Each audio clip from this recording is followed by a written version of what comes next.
Good morning, children. So welcome back to another subsequent video. So we are discussing the answers for the assignment which I have provided you, and we have completed till question number 12, I think. Yeah. No, question number 30. So now we are going to start with question 14 in this video.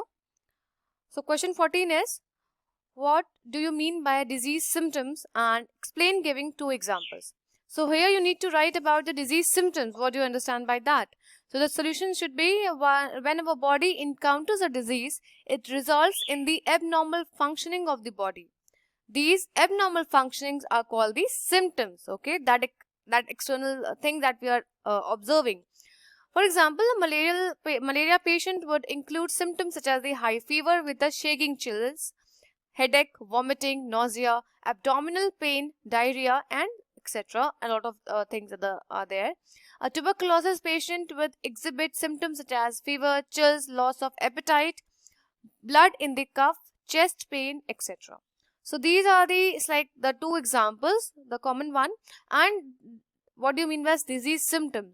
So it's like when we have a disease, when we acquire a disease, our body respond in a certain way. We tend to develop certain abnormal functions.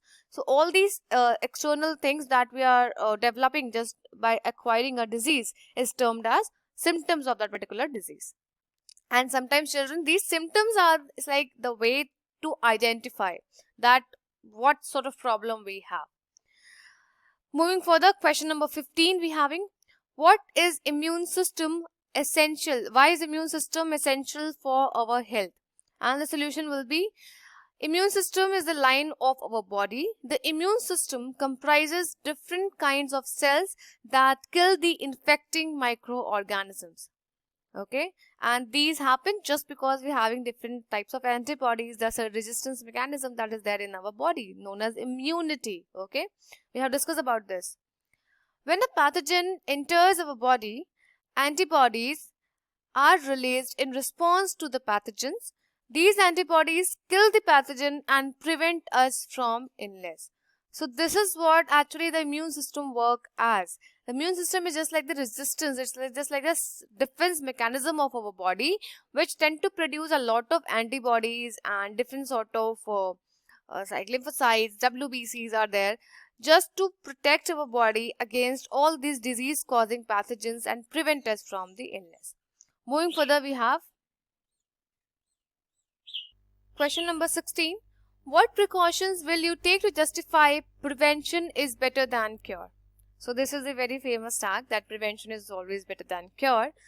So the solution should be precautions like maintaining personal as well as public hygiene. That is most important one. Okay, personal and public hygiene maintain करने से ही ज़्यादातर we are tend to be healthy and we are preventing a lot of diseases, especially the infectious one. Awareness about causes, symptoms, and the source of diseases. Just like how we get contaminated, just like either we having moved to we come in a contact with a sick person, or we have that contaminated water, we eat certain junks that may be contaminated. So all this stuff. Using clean water and avoid storage of water, that means stagnant water, to avoid the growth of the mosquitoes. Okay, and a lot of microbes that are disease causing agent, that act as a disease causing agent.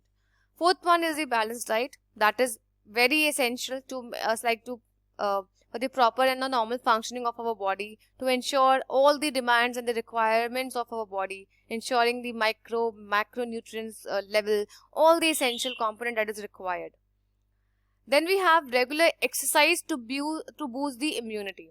Obviously, in the case to be healthy, we tend to exercise regularly. Okay, we should go for a walk. We should exercise different pranayams, yoga, different cardio, and all those stuff. And the sixth one is the vaccination. In order to develop the antibodies regarding any of the particular disease, we tend to get vaccinated for that. Example, polio. Question number 17 is like, why do some children fall ill more frequently than others living in the same locality? Now here we tend to give a comparative account that why some of the children fall ill more frequently. Children, a class maybe you may have observed that some children are very weak. They tend to fall sick more frequently. They tend to live sick leave very frequently, and some at the comparative basis, some are the more healthier one. So what is the reason behind it? Although they were living in the same locality. So the answer for this is, so here are certain reasons which I have listed below, just like lack of balanced diet due to malnutrition, because the economic condition may be different, right? Although they were living in the same locality, but maybe their economic condition or social status may be different. Weak immunity will be there, might be a reason. Living in congested, unhygienic condition, because they are living in the different houses, right? So it may be that one place should be crowded and another should not. So in this way, it lives in an unhygienic condition. Then we have lack of clean drinking water and hygienic food. Then we having missing vaccinations. So all these are the basic reasons that it may differentiate the child that living in the same locality, and some children may fall ill more frequently and some do not.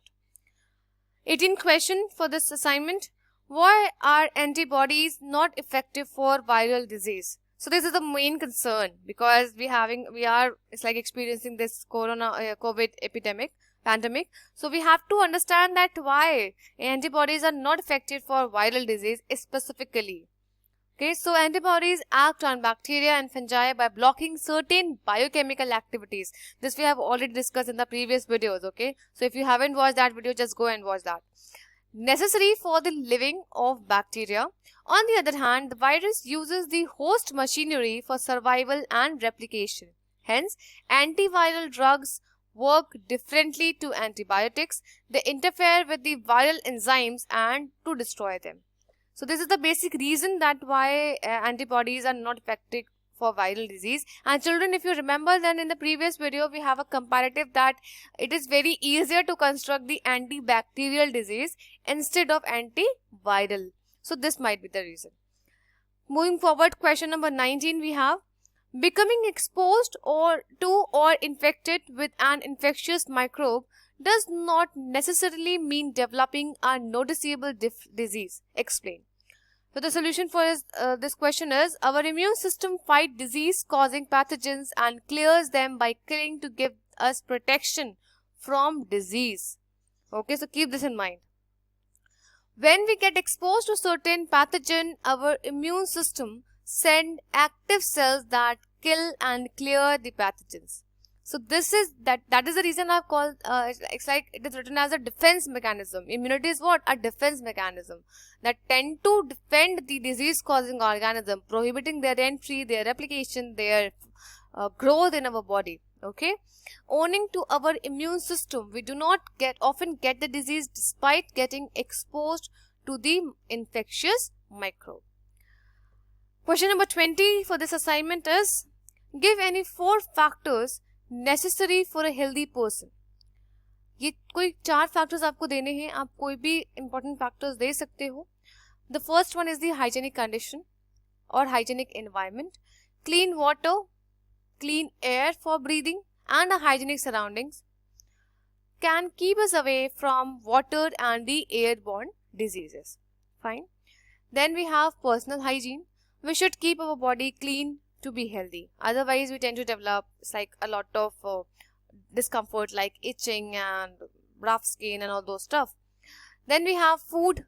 So hygienic and nutritious food help to boost the immune system. Hence, a balanced diet is essential for being healthy.